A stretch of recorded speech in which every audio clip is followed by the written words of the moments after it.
Football খেলে গেছে অনেক লেজেন্ড, কিন্তু সব লেজেন্ড একটা নামের সামনে মাথা মতো করছে। ওই নামটা ক্রিশ্চিয়ানো রোনালদো।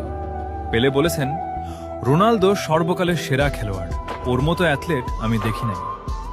দিয়েগো মারাদোনা বলেছিলেন, রোনালদোর সাথে কারো তুলনা হয় না, ওর মতো কেউ হতে পারবে না। জিদান বলেছেন, রোনালদো আমার দেখা সর্বকালের সেরা খেলোয়াড়, ওর মেন্টালিটি অবিশ্বাস্য। রোনালদিনহো বলেছেন, রোনালদো ফুটবলটাকে অন্য লেভেলে নিয়ে গেছে, আমি ওকে সম্মান করি।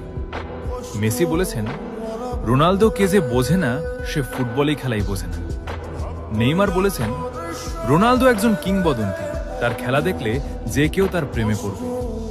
এমবাপ্পি বলেছেন, রোনালদো আমার আইডল, ছোটবেলা থেকেই তাকে দেখে খেলা শিখেছি, আমিও তার মতো হতে চাই।